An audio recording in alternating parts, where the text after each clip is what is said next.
ಇವತ್ತಾದಂಥ ಬೆಳವಣಿಗೆಗಳು, ಇವತ್ತಾದಂಥ ಒಂದು ಕ್ಷಿಪ್ರವಾದಂಥ ನಿರ್ಧಾರಗಳು ಭಾರತದ ಹಿರಿಮೆಯನ್ನ, ಮೋದಿಯ ಗರಿಮೆಯನ್ನ, ಮೋದಿಯವರ ನಿರ್ಧಾರವನ್ನ, ಕಾದು ನೋಡುವ ತಂತ್ರವನ್ನ ಅದು ವಿಶ್ವದ ಭೂಪಟದಲ್ಲಿ ಎಷ್ಟರ ಮಟ್ಟಿಗೆ ವಿಜೃಂಭಿಸಿದೆ ಅಂತಂದ್ರೆ ನಿನ್ನೆ ಮಾತಾಡಿದ ಕಾಂಗ್ರೆಸ್ಸಿಗರಿಗೆ ನಾಚಿಕೆ ಆಗಬೇಕು. ಪಾಕಿಸ್ತಾನ ಇಡೀ ವಿಶ್ವದಲ್ಲೇ ನನಗೊಂದು ವಿಶೇಷವಾದಂತ ಸಂಧಾನ ಶಾಂತಿದೂತನ ಒಂದು ಪಟ್ಟ ದಕ್ಕಿಸ್ಕೋಬೇಕು ಅಂತ ಏನು ಎದ್ನೋ ಬಿದ್ನೋ ಅಂತ ಓಡಿದ್ದು 2 ದಿನ ದೇಶಕ್ಕೆ ರಜೆಯನ್ನೇ ಕೊಟ್ಟುಬಿಟ್ಟಿತು. ಸಂಧಾನದ ಮಾತುಕತೆ ಇಸ್ಲಾಮಾಬಾದ್ನಲ್ಲಿ, ಆದ್ರಿಂದ ಎಲ್ಲ ಪ್ರಕ್ರಿಯೆಯು ಸ್ಥಗಿತ. ಪಾಕಿಸ್ತಾನ ಅಕ್ಷರಶಃ ಇವತ್ತು ಬೀದಿಗೆ ಬಂದು ನಿಂತಿದೆ. ಪಾಕಿಸ್ತಾನ ಅಕ್ಷರಶಃ ಇವತ್ತು ನಗೆಪಾಟಲಾಗಿದೆ. ಪಾಕಿಸ್ತಾನ ಅಕ್ಷರಶಃ ಇವತ್ತು ಇಡೀ ವಿಶ್ವದೆದುರು ಬೆತ್ತಲಾಗಿದೆ.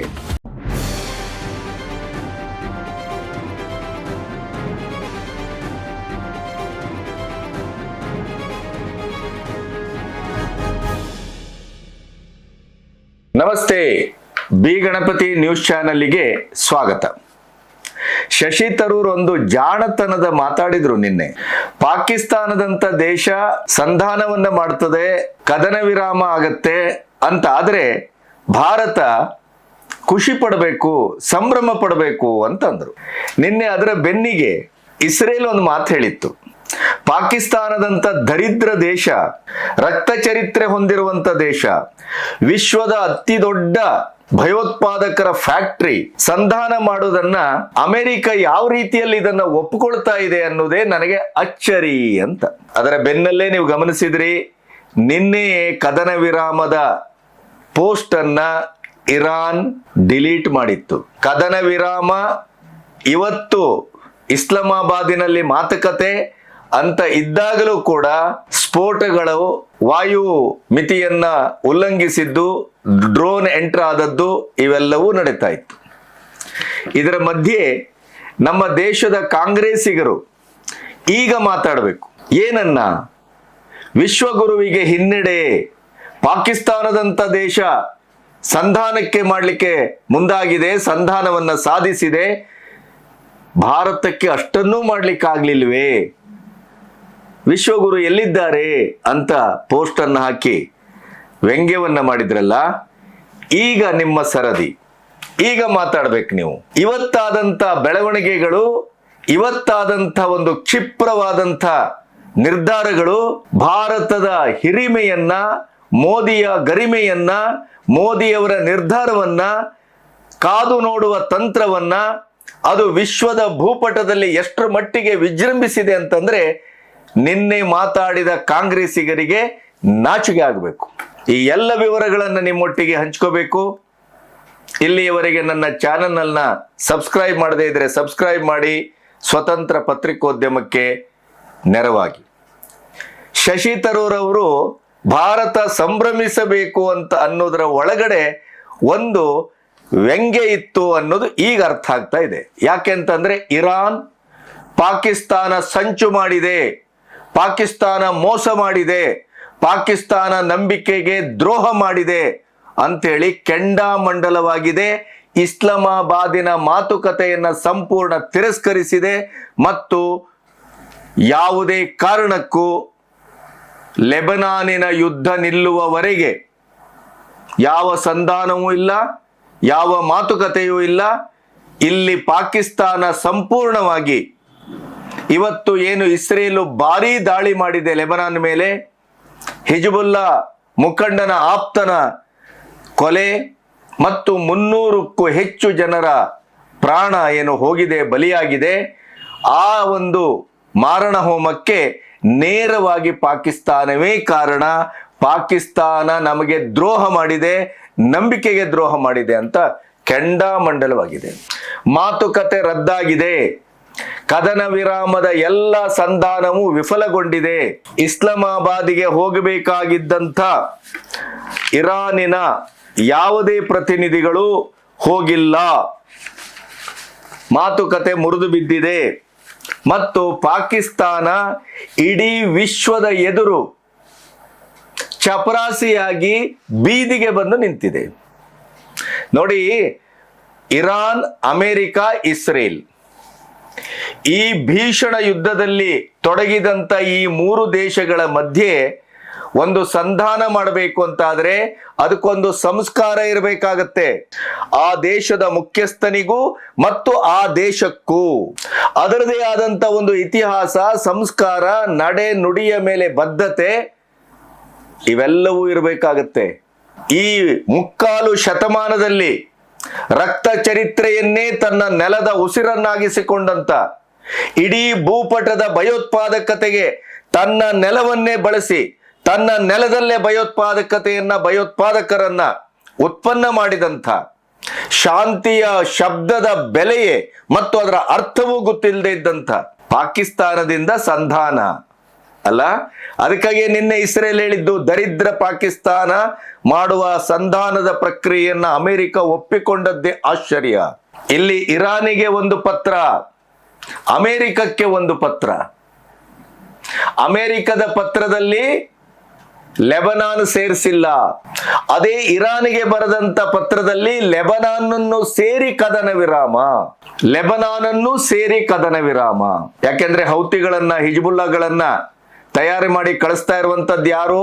ಇರಾನು.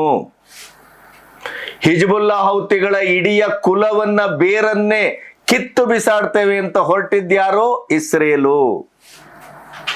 ನಿನ್ನೆನೆ ಟ್ರಂಪ್ ಅಥವಾ ಇವತ್ತು ಏನು ಹೇಳಿದ್ರು, ನಿನ್ನೆ ಸಂಜೆ ಲೆಬನಾನಿನ ವಿಷಯದಲ್ಲಿ ಇರಾನ್ ಎಲ್ಲೋ ಗೊಂದಲಕ್ಕೀಡಾಗಿದೆ. ಅದಕ್ಕೆ ಸರಿಯಾಗಿ ಉತ್ತರ ಕೊಟ್ಟಿದೆ ಇರಾನ್. ಗೊಂದಲಕ್ಕೀಡಾದ್ದಲ್ಲ, ನಾವು ಸ್ಪಷ್ಟವಾಗಿದ್ದೇವೆ. ಲೆಬನಾನಿನ ಯುದ್ಧವನ್ನ ನಿಲ್ಲಿಸಿದ್ರೆ ಮಾತ್ರ ಮಾತುಕತೆ. ಗಿರ್ಮುಜ್ ಮೇಲೆ ನಿಮ್ಮ ಯಾವುದೇ ಹಿಡಿತ ಸಾಧಿಸಲಿಕ್ಕೆ ಬಿಡುವುದಿಲ್ಲ. ಕೇವಲ 15 ಹಡಗನ್ನ ಮಾತ್ರ ಇರಾನ್ ಬಿಟ್ಟಿದೆ. ಯುಗೆ ಕರೆ ಕೊಟ್ಟಿದ್ದಾರೆ ಟ್ರಂಪ್. ಎಲ್ಲರೂ ಒಗ್ಗಟ್ಟಾಗಿ ಹೋರ್ಮೋಸ್ ಮೇಲೆ ನಾವು ಮುಗಿಬೀಳಬೇಕಾಗಿದೆ, ಅದನ್ನ ತೆರೆಯಬೇಕಾಗಿದೆ, ಅದನ್ನು ಓಪನ್ ಮಾಡಬೇಕಾಗಿದೆ ಅಂತ. ಯುರೋಪಿನ ಯಾವ ರಾಷ್ಟ್ರವೂ ಅದಕ್ಕೆ ಮಾತಾಡಿಲ್ಲ, ಪ್ರತಿಕ್ರಿಯಿಸಿಲ್ಲ. ಪಾಕಿಸ್ತಾನ ಸಂಧಾನದ ಮಾತುಕತೆಯಲ್ಲಿ ನಾನು ಸಂಧಾನ ವೀರನಾಗಬೇಕು, ಸಂಧಾನದ ಸೂತ್ರ, ಪಾಕಿಸ್ತಾನ ಇಡೀ ವಿಶ್ವದಲ್ಲೇ ನನಗೊಂದು ವಿಶೇಷವಾದಂತ ಸಂಧಾನ ಶಾಂತಿದೂತನ ಒಂದು ಪಟ್ಟ ದಕ್ಕಿಸ್ಕೋಬೇಕು ಅಂತ ಏನು ಎದ್ನೋ ಬಿದ್ನೋ ಅಂತ ಓಡಿದ್ದು 2 ದಿನ ದೇಶಕ್ಕೆ ರಜೆಯನ್ನೇ ಕೊಟ್ಟುಬಿಟ್ಟಿತು. ಸಂಧಾನದ ಮಾತುಕತೆ ಇಸ್ಲಾಮಾಬಾದ್ನಲ್ಲಿ. ಆದ್ರಿಂದ ಎಲ್ಲ ಪ್ರಕ್ರಿಯೆಯು ಸ್ಥಗಿತ. ಇನ್ನೇನು ನೊಬೆಲ್ ತೆಗೆದುಕೊಳ್ಳಿಕ್ಕೆ 1-2 ಹೆಜ್ಜೆ ಬಾಕಿ. ಪಾಕಿಸ್ತಾನ ಸಂಭ್ರಮಿಸಿದ್ದು. ಆದರೆ ಮೋಸ ಮಾಡುವುದು, ವಂಚನೆ ಮಾಡುವುದು, ಹಿಂದುಗಡೆಯಿಂದ ಹೊಡೆಯುವುದು, ಪ್ರತಿ ದೇಶದ ಆಂತರಿಕ ಸಮಸ್ಯೆಯಲ್ಲಿ ತಮ್ಮದೊಂದು ಇರಲಿ ಅಂತ ಒಂದು ಗೂಟವನ್ನು ಇಡುವುದು, ಅಲ್ಲಿ ರಕ್ತಪಾತ, ಬಾಂಬು, ಅಲ್ಲಿ ಭಯೋತ್ಪಾದಕತೆ, ಮಾಡಿದ್ದುಣ್ಣೋ ಮಾರಾಯ ಅಂತ ಒಂದು ಕಡೆ ಅಫಗಾನು, ಒಂದು ಕಡೆ POK, ಒಂದು ಕಡೆ ಗೊತ್ತಿದೆಯಲ್ಲ ನಿಮ್ಗೆ. 3 ಕಡೆಯಿಂದ ಇಡೀ ಪಾಕಿಸ್ತಾನವನ್ನ ಚಿಂದಿ ಚಿತ್ರಾನ್ನ ಮಾಡ್ತಾ ಇದ್ದಾರೆ. ಈಗ ಇರಾನ್ ಪಾಕಿಸ್ತಾನದ ಯಾವುದೇ ಒಂದು ಮಾತನ್ನು ನಂಬುವುದಿಲ್ಲ ಅಂತ ಗೊತ್ತಿದೆ. ಅವರು ವಂಚಕರು, ದ್ರೋಹಿಗಳು, ನಂಬಿಕೆ ದ್ರೋಹಿಗಳು ಅಂತ.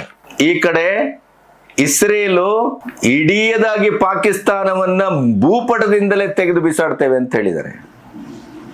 ಖ್ವಾಜಾ ಆಸಿಫು ಲೆಬನಾನ್ ಮೇಲೆ ಇಸ್ರೇಲ್ ದಾಳಿ ಮಾಡಿದ್ದನ್ನ ಇಡೀ ಮನುಕುಲಕ್ಕೆ ಅದು ಅಪವಾದ ಅಂತ ಹೇಳಿ ಒಂದು ಟ್ವೀಟ್ ಹಾಕಿದ್ರು.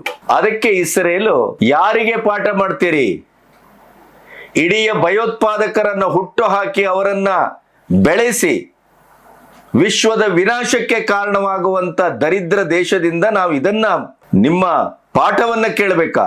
ನಿಮ್ಮ ಹುಟ್ಟಡಗಿಸಿ ಬಿಡ್ತೇವೆ ಅಂತ ಹೇಳಿ ಪ್ರತಿಕ್ರಿಯೆ ಕೊಟ್ಟ ಬೆನ್ನಲ್ಲೇ ಪಾಕಿಸ್ತಾನದ ಟ್ವೀಟ್ ಡಿಲೀಟ್. ಪಾಕಿಸ್ತಾನ ಅಕ್ಷರಶಃ ಇವತ್ತು ಬೀದಿಗೆ ಬಂದು ನಿಂತಿದೆ. ಪಾಕಿಸ್ತಾನ ಅಕ್ಷರಶಃ ಇವತ್ತು ನಗೆಪಾಟಲಾಗಿದೆ. ಪಾಕಿಸ್ತಾನ ಅಕ್ಷರಶಃ ಇವತ್ತು ಇಡೀ ವಿಶ್ವದೆದುರು ಬೆತ್ತಲಾಗಿದೆ. ಒಂದು ಕಡೆ ಇರಾನು ಕೆಂಡಾಮಂಡಲವಾಗಿ ಪಾಕಿಸ್ತಾನವನ್ನ ಹೊಡೆದೇ ಉಳಿಸ್ತದೇನೋ ಅನ್ನುವ ರೀತಿಯಲ್ಲಿ ಟ್ವೀಟ್ ಮೇಲೆ ಟ್ವೀಟ್ ಮಾಡ್ತಾ ಇದೆ. ಆ ಕಡೆ ಇಸ್ರೇಲು ಪಾಕಿಸ್ತಾನವನ್ನ ಭೂಪಟದಿಂದಲೇ ಒರೆಸಿ ಹಾಕ್ತೇವೆ ಅಂತ ಕೂತಿದೆ. ಈ ಕಡೆ ಟ್ರಂಪ್ ಟಿಶ್ಯೂ ಪೇಪರ್ ತರ ತನ್ನ ವಾಚಾಳಿತನಕ್ಕೆ ತನ್ನ ಹದ್ದು ಬಸ್ತಿಲ್ಲದ, ಯಾವುದೇ ಖಚಿತತೆ ಇಲ್ಲದ, ಈಗೊಂದು ಕ್ಷಣಕ್ಕೆ ಮಾತು, ಇನ್ನೊಂದು ಕ್ಷಣಕ್ಕೆ ಇನ್ನೊಂದು ಮಾತು, ಸ್ಥಿಮಿತ ಕಳ್ಕೊಂಡ ಬುದ್ಧಿಗೇಡಿ ತರ ವರ್ತಿಸುವ ವರ್ತನೆಗೆ ಪಾಕಿಸ್ತಾನವನ್ನ ಟಿಶ್ಯೂ ಪೇಪರ್ ಆಗಿ ಬಳಸಿ ಒರೆಸಿ ಬಿಸಾಡಿದೆ.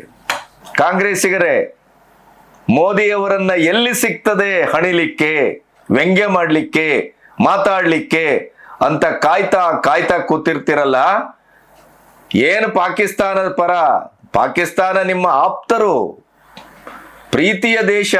ಪಾಕಿಸ್ತಾನ ಮತ್ತು ಟ್ರಂಪ್ ಭಾರತದ ಬಗ್ಗೆ ಏನೇ ಹೇಳಿದ್ರು ಅದು ವೇದವಾಕ್ಯ ನಿಮಗೆ. ಪಾಕಿಸ್ತಾನ ಇವತ್ತು ಸಂಧಾನ ಸೂತ್ರವನ್ನ ಮಾಡಿ ಶಾಂತಿ ದೂತನಾಗಿ ಓವರ್ ನೈಟು ಏನು ವಿಶ್ವದ ಎದುರು ನಿಂತೇ ಬಿಡ್ತಲ್ಲ, ಅದನ್ನು ಹಾಡಿ ಹೊಗಳಿದ್ದು. ಎಲ್ಲಿ ವಿಶ್ವಗುರು? 56 ಇಂಚಿನ ಮೋದಿ, ವಿಶ್ವಗುರುಗೆ ಕೈತಪ್ಪಿದ ಸಂಧಾನ, ಏನೇನೆಲ್ಲ ಮಾತಾಡಿದ್ರಿ, ಏನೇನೆಲ್ಲ ಟ್ವೀಟ್ ಮಾಡಿದ್ರಿ. ಈಗ ದಯವಿಟ್ಟು ಮಾತಾಡಿ. ಸಂಧಾನ ಮಾಡುವುದಕ್ಕೂ ಒಂದು ಗಾಂಭೀರ್ಯ ಇರಬೇಕು, ಸಂಧಾನ ಮಾಡುವುದಕ್ಕೂ ಒಂದು ವ್ಯಕ್ತಿತ್ವ ಇರಬೇಕು, ಸಂಧಾನ ಮಾಡುವುದಕ್ಕೂ ಒಂದು ಚಾರಿತ್ರ್ಯ ಶುದ್ಧಿ ಇರಬೇಕು ಅನ್ನೋದು ಈಗ ಅರ್ಥ ಆಗ್ತದೆ ಅಂತ ಭಾವಿಸ್ತೇನೆ. ಲೆಬನಾನನ್ನ ಕದನ ವಿರಾಮದಲ್ಲಿ ಸೇರಿಸುವ ಪ್ರಶ್ನೆಯೇ ಇಲ್ಲ, ಲೆಬನಾನಿನ ಕದನ ವಿರಾಮದ ಪ್ರಶ್ನೆಯೇ ಇಲ್ಲ ಅಂತ ಇಸ್ರೇಲು ಅಮೆರಿಕ ಎರಡೂ ಬಹಳ ಸ್ಪಷ್ಟವಾಗಿ ಹೇಳಿದೆ. ಆದ್ರೆ ಏನ್ ಮಾಡಿತ್ತು ಪಾಕಿಸ್ತಾನ? ಇರಾನಿಗೆ ಬರೆದಂತ ಪತ್ರದಲ್ಲಿ ಲೆಬನಾನನ್ನು ಸೇರಿಸಿ ಎಲ್ಲವೂ ಕದನ ವಿರಾಮಕ್ಕೆ ಒಳಪಟ್ಟಿದೆ. ಎಂತ ಮೋಸ ಇದು, ಎಂತ ವಂಚನೆ. ಇರಾನ್ ಅದಕ್ಕೆ ಹೇಳಿದೆ, ಟ್ರಂಪ್ ಹೇಳಿದ್ರಲ್ಲ, ನೀವು ಕದನ ವಿರಾಮವನ್ನ ಉಲ್ಲಂಘಿಸಿದ್ರೆ ವಿಶ್ವವೇ ಕಂಡು ಕೇಳರಿಯದ ರೀತಿಯಲ್ಲಿ ನಾವು ದಾಳಿ ಮಾಡ್ತೇವೆ ಅಂತ. ಅದಕ್ಕೆ ಇರಾನ್ ಸೈಲೆಂಟ್ ಆಗಿ ಏನ್ ಹೇಳಿತು? ವಿರಾಮವೋ ಯುದ್ಧವೋ ನಿರ್ಧಾರ ನಿಮ್ಮದು, ನಾವು ಎಲ್ಲದಕ್ಕೂ ರೆಡಿ ಇದ್ದೇವೆ ಅಂತ. ಈಗಾಗ್ಲೇನೆ ಟ್ರಂಪ್ ಪಡೆ ಇರಾನಿನ ವಾಯು ಒಂದು ಮಿತಿಯನ್ನ ಮೀರಿದೆ, ಡ್ರೋನ್ ಅನ್ನ ಇಳಿಸಿದೆ. ಅದಕ್ಕೆ ಪ್ರತಿಕಾರವಾಗಿ ಇರಾನ್ ಕೂಡ ಅತ್ಯಂತ ಕರಾರುವಕ್ಕಾಗಿ ದಾಳಿ ಮಾಡ್ತಾ ಇದೆ. ನಮ್ಮ ದೇಶದ ಕಾಂಗ್ರೆಸ್ಸಿಗರಿಗೆ ಸಿಕ್ಕೇ ಬಿಡ್ತು ಸೀರುಂಡೆ. ಮೋದಿಯನ್ನ ಹಣಿಲಿಕ್ಕೆ ಅದ್ಭುತವಾದಂತ ಒಂದು ಅಸ್ತ್ರಶಸ್ತ್ರ ಸಿಕ್ಕೇ ಬಿಡ್ತು. ಮಾತಾಡಿದ್ದು. ಭಾರತ ವಿಶ್ವಗುರು ಆದರೆ ಹೆಮ್ಮೆ ಪಡಬೇಕಾದಂತ ದೇಶ ಯಾವುದಪ್ಪ? ಭಾರತ ತಾನೇ. ನೀವು ಭಾರತದ ವಿರೋಧ ಪಕ್ಷದವರು ತಾನೇ. ಭಾರತದ ಅತ್ಯಂತ ಸುದೀರ್ಘವಾದಂತ ಆಡಳಿತವನ್ನ ಮಾಡಿದಂತ ಪಕ್ಷ ತಾನೇ. ಬಹಳ ಹಳೆಯ ಪಕ್ಷ. ಸ್ವಾತಂತ್ರ್ಯ ಬಂದ್ರು ನಮ್ಮದು ಅಂತೀರಿ, ಸ್ವಾತಂತ್ರ್ಯ ಹೋರಾಟ ಬಂದ್ರು ನಮ್ಮದು ಅಂತೀರಿ. 1852ರ ಸಿಪಾಯಿ ಬಂಡಾಯ ಇತ್ತಲ್ಲ, ಪುಣ್ಯಕ್ಕೆ ಅದರಲ್ಲೂ ನಾವಿದ್ದೆವು ಅಂತ ಒಂದು ಮಾತು ಹೇಳಲಿಲ್ಲ ನೀವು. ಅದು ಈ ಭಾರತದ 140 ಕೋಟಿ ಜನರ ಪುಣ್ಯ. ಅದು ಎಲ್ಲದರಲ್ಲೂ ನಾವಿದ್ದೇವೆ ಅನ್ನುವಂಥ ಕಾಂಗ್ರೆಸ್ ಪಕ್ಷ ಭಾರತ ವಿಶ್ವಗುರು ಆದರೆ ಅದರ ಭಾಗ ನಾನು ಅನ್ನುವಂಥ ಒಂದು ಕನಿಷ್ಠ ಪ್ರಜ್ಞೆಯನ್ನ ಕಳ್ಕೊಂಡಿದೆ, ಬೌದ್ಧಿಕತೆಯನ್ನ ಕಳ್ಕೊಂಡಿದೆ ಅಂತ ಆದ್ರೆ ಇನ್ನು ಯಾವ ಕರ್ಮಕ್ಕೆ ನಿಮಗೆ ವೋಟ್ ಹಾಕ್ಬೇಕು ಅಂತ ಜನ ಕೇಳುವುದರಲ್ಲಿ ಅರ್ಥ ಇದೆ ಅಂತ ಅನಿಸುವುದಿಲ್ವಾ? ಇರಾನ್ ಹೇಳಿತು, ಇಸ್ರೇಲ್ ಹೇಳಿತು, ಅಮೆರಿಕ ಹೇಳಿತು, EU ಹೇಳಿತು, ಮಧ್ಯಪ್ರಾಚ್ಯದ ಪ್ರತಿಯೊಬ್ಬ ದೇಶದ ಪ್ರಧಾನಿ ಮತ್ತು ಅಧ್ಯಕ್ಷರು ಹೇಳಿದರು. ಎಲ್ಲರೂ ಭಾರತ ಮಾತ್ರ ಸಂಧಾನ ಪ್ರಕ್ರಿಯೆಗೆ ಮಧ್ಯವರ್ತಿ ಆಗಲಿಕ್ಕೆ ಸಾಧ್ಯ, ಭಾರತ ಮಾತ್ರ ನಂಬಿಕೆಗೆ ಯೋಗ್ಯ. ಇರಾನ್ ಮತ್ತೆ ಹೇಳ್ತಾ ಬಂತು. ಪಾಕಿಸ್ತಾನ ಕದನ ವಿರಾಮದ ಮಧ್ಯಸ್ಥಿಕೆಯನ್ನು ವಹಿಸಿದಾಗಲೂ ಕೂಡ ಇರಾನಿನ ಮುಖ್ಯಸ್ಥರು ಹೇಳಿದ್ದೇನು? ಭಾರತವನ್ನು ನಾವು ನಂಬ್ತೇವೆ, ಭಾರತವನ್ನು ನಾವು ನಿರೀಕ್ಷೆ ಮಾಡ್ತಾ ಇದ್ದೇವೆ. ಈ ಪಾಕಿಸ್ತಾನದ ದರಿದ್ರ ಬುದ್ಧಿ, ಮೋಸ, ವಂಚನೆ, ಇಬ್ಬಗೆಯ ನೀತಿ, ಹಿಂದೊಂದು ಮುಂದೊಂದು, ಬ್ಯಾಕ್ ಸ್ಟ್ಯಾಬ್ ಮಾಡುವಂಥದ್ದು, ಹಿಡಿದ ಕೈಯನ್ನೇ ಕತ್ತರಿಸುವಂತ ಬುದ್ಧಿ, ಮನೆಹಾಳ ಬುದ್ಧಿ, ಇವೆಲ್ಲ ಗೊತ್ತಿದ್ದೇ ಜೈಶಂಕರ್ ಏನ್ ಹೇಳಿದ್ರು? ಪಾಕಿಸ್ತಾನದ ಹಾಗೆ ನಾವು ದಲ್ಲಾಳಿಗಳಲ್ಲ ಅಂತ. ದಲ್ಲಾಳಿ ಮಾಡುವುದಕ್ಕೂ ಒಂದು ಶಿಸ್ತು, ಸಂಯಮ, ಅದಕ್ಕೊಂದು ವ್ಯಕ್ತಿತ್ವ ಬೇಕಾಗತ್ತೆ. ಕನಿಷ್ಠ ಮಟ್ಟದ ದಲ್ಲಾಳಿಯೂ ಆಗ್ಲಿಕ್ಕಾಗದೇನೆ ಇವತ್ತು ಇಡೀದಾಗಿ ವಿಶ್ವದ ಎದುರು ಕ್ಯಾಕರಿಸಿ ಉಗಿಸ್ಕೊಳ್ಳುವಂತ ಕೆಲಸವನ್ನ ಚೀತು ಅಂತ ಉಗಿಸ್ಕೊಳ್ಳುವ ಕೆಲಸವನ್ನ ಪಾಕಿಸ್ತಾನ ಮಾಡಿಕೊಡ್ತು. ಇದನ್ನೇ ಗಮನಿಸಬೇಕು. ದೇಶದ ಒಳಗಿನ ಮೋದಿ ವಿರೋಧಿಗಳು, ದೇಶದ್ರೋಹಿಗಳು, ದೇಶದ ಹೊರಗಿನ ದೇಶದ್ರೋಹಿಗಳು ಒಂದೇ ರೀತಿಯಲ್ಲಿ ಅರ್ಥ ಮಾಡ್ಕೋಬೇಕು. ಮೋದಿಯವರ ಮೌನ, ಮೋದಿಯವರ ನಿರೀಕ್ಷೆ, ಮೋದಿಯವರ ತಾಳ್ಮೆ, ಯಾವ ಸಂದರ್ಭದಲ್ಲಿ ಯಾವ ದಾಳವನ್ನ ಉರುಳಿಸಬೇಕು, ಅದರಿಂದ ನಮ್ಮ ದೇಶಕ್ಕೇನು ಹಿತ ಆಗತ್ತೆ ಮತ್ತು ದೇಶದ ಆತ್ಮಗೌರವದ ಪ್ರಶ್ನೆ, ಅಂತ ಹೊತ್ತಿನಲ್ಲಿ ನಾವು ಎಷ್ಟು ಗಂಭೀರವಾಗಿ ವರ್ತಿಸಬೇಕು. ಬೇರೆ ಯಾರೇ ಆಗಿದ್ರು, ಯಾವುದೇ ದೇಶ ಆಗಿದ್ರು, ಇಷ್ಟು ಒತ್ತಡ ಸೆಕೆಂಡ್ ಡೇ ಇಂದ ಬರ್ತಾ ಇದೆ. ಇರಾನ್, ಇಸ್ರೇಲ್, ಅಮೆರಿಕ ವಾರಿನ ಆರಂಭದ 2ನೇ ದಿನದಿಂದ ಭಾರತ ಮಧ್ಯಸ್ಥಿಕೆ ವಹಿಸಬೇಕು, ಭಾರತ ಸಂಧಾನ ಮಾಡಬೇಕು, ಭಾರತ ಮಾತಾಡಬೇಕು. ಇಲ್ಲಿಯವರೆಗೂ ಮಾತಾಡ್ತೇನೆ ಅಥವಾ ಮಾತಾಡುವುದಿಲ್ಲ, ಎರಡನ್ನೂ ಹೇಳ್ದೇನೆ ಪರಿಸ್ಥಿತಿಯನ್ನು ಅವಲೋಕನ ಮಾಡ್ತಾ ಕೊನೆಗೂ ನಮ್ಮಿಂದ ಸಾಧ್ಯವಾಗುವಂತ ಕೆಲಸ ನಾವೇ ಮಾಡುವಂಥದ್ದು ಅಂತಿದ್ರೆ ಅದನ್ನ ಮಾಡಬಹುದು ಅನ್ನುವ ತೀರ್ಮಾನಕ್ಕೆ ಬಂದಿತ್ತೆ ಹೊರತು ಹೆಜ್ಜೆಯನ್ನ ಮುಂದಿಡಿರಲಿಲ್ಲ. ಅಧಿಕೃತವಾದಂತ ಯಾವುದೇ ರೀತಿಯ ಸೂಚನೆಯನ್ನು ಕೊಟ್ಟಿರಲಿಲ್ಲ ಭಾರತ. ಇದು ಜಿಯೋಪಾಲಿಟಿಕ್ಸ್ ಅಂದ್ರೆ ಇದು, ಅಂತಾರಾಷ್ಟ್ರೀಯ ವಿದೇಶಾಂಗ ನೀತಿ ಅಂದ್ರೆ ಇದು. ಒಂದು ದೇಶಗಳ ಮಧ್ಯೆ ಸಂಧಾನದ ಪ್ರಕ್ರಿಯೆಗೆ ಸಂಧಾನಕಾರರಾಗಿ ಹೋಗಬೇಕು ಅಂತಂದ್ರೆ ಅದು ಹೇಗೆ ಹೋಗಬೇಕು, ಅದಕ್ಕೊಂದು ಶಾಸ್ತ್ರಸಮ್ಮತ ಸಂಹಿತೆ ಅಂತ ಇದೆಯಲ್ಲ, ಅದಕ್ಕೊಂದು ದಾರಿ ಇದೆ, ಹೆಜ್ಜೆ ಇದೆ. ಈ ಕಾಂಗ್ರೆಸ್ಸಿಗರು ಈಗ ಮಾತಾಡಿ, ನಿಮ್ಮ ಅತ್ಯಂತ ಪ್ರೀತಿಯ ಪಾಕಿಸ್ತಾನದ ಸಂಧಾನ ಇವತ್ತು ಮುರಿದು ಬಿದ್ದಿದೆ, ಇಡೀ ಇರಾನ್ ಕೆಂಡಾಮಂಡಲವಾಗಿ ವಿಶ್ವಾಸದ್ರೋಹಿ ಅಂತ ಉಗಿದಿದೆ, ಇಸ್ರೇಲ್ ಮಾತಾಡಿದ್ರೆ ನಿಮ್ಮನ್ನು ಮುಗಿಸ್ತೇವೆ ಅಂತ ಹೇಳಿದೆ. ಏನ್ ಹೇಳ್ತೀರಿ ಇದಕ್ಕೆ? ಶೇಮ್ ಶೇಮ್ ಮೋದಿ ಶೇಮ್ ಅನ್ನುವಂಥ ವ್ಯಕ್ತಿಗಳೇ, ಪಕ್ಷಗಳೇ, ಎಡಪಂಥೀಯರೇ, ಇಂಡಿ ಕೂಟದವರೇ ಈಗ ಮಾತಾಡಿ. ಪಾಕಿಸ್ತಾನ ಸಂಧಾನಕ್ಕೆ ಹೋದರೆ ರಣರಾಕ್ಷಸ ಬುದ್ಧಿ, ರಕ್ತ ಪಿಪಾಸು ಬುದ್ಧಿ, ತಾನು ಹಾಳಾದ್ರೂ ಅಡ್ಡಿಲ್ಲ, ತಾನು ಸತ್ರು ಚಿಂತೆ ಇಲ್ಲ, ಪಕ್ಕದ ಮನೆಯನ್ನ ಬೆಂಕಿ ಹಾಕಿ ಸಿದ್ಧ, ನಾನು ಪಕ್ಕದ ದೇಶವನ್ನ ಉಡಾಯಿಸೇ ಸಿದ್ಧ ಅಂತ 3/4 ಶತಮಾನ ಹೋರಾಟ ಮಾಡಿ ಮಾಡಿ ಭಯೋತ್ಪಾದಕರನ್ನ, ದೇಶದ್ರೋಹಿಗಳನ್ನ ಬೆಳೆಸಿ ಇವತ್ತು ಊಟಕ್ಕೆ ಗತಿ ಇಲ್ಲ, ಉಸಿರಾಡ್ಲಿಕ್ಕೆ ಗತಿ ಇಲ್ಲ, ಬದುಕಲಿಕ್ಕೆ ಗತಿ ಇಲ್ಲ. ಈಗ ಸಂಧಾನಕ್ಕೆ ಹೋಗಿ ಶಾಂತಿ ದೂತನಾಗುವಂತ ಅವಸರದಲ್ಲಿ, ಹಪಾಪಿಕೆಯಲ್ಲಿ ಈಗ 1 ಅಲ್ಲ 2 ಅಲ್ಲ 3, 4 ದೇಶಗಳ ವೈರತ್ವವನ್ನು ಕಟ್ಟಿಕೊಂಡು ಬೆಂಕಿಯ ಮೇಲೆ ಕೂತ್ಕೊಂಡು ಬದುಕುವಂತ ಪರಿಸ್ಥಿತಿ ಪಾಕಿಸ್ತಾನದ್ದು. ಕಾಂಗ್ರೆಸ್ಸಿಗರೇ ಈಗ ಮಾತಾಡಿ. ಮೋದಿ ಶೇಮ, ಶರೀಫ್ ಶೇಮ, ಮುನೀರ್ ಶೇಮ ಅಥವಾ ತಾವೇ ಶೇಮ? ಈಗ ನೀವು ಹೇಳಬೇಕು, ಇದು ವರ್ತಮಾನದ ಭಾರತ, ಇದು ನವ ಭಾರತ, ಇದು ಮೋದಿ ಭಾರತ. ಎಲ್ಲಿಯೂ ವಿಶ್ವದ ಯಾವ ಒಬ್ಬ ಮನುಷ್ಯನು ಭಾರತದ ಬಗ್ಗೆ, ಭಾರತದ ಪ್ರಧಾನಿಯ ಬಗ್ಗೆ, ಭಾರತದ ಸಾರ್ವಭೌಮತ್ವದ ಬಗ್ಗೆ ಒಂದೇ ಒಂದು ಕೊಂಕು ಮಾತನ್ನ ಆಡ್ಲಿಕ್ಕೂ ಕೂಡ ಬಿಡಬಾರದು ಅನ್ನೋದು ಈ 12 ವರ್ಷದ ಆಡಳಿತದ ಏಕಸೂತ್ರ. ತಿಳ್ಕೋಬೇಕು ನೀವು. ನಮಸ್ತೆ.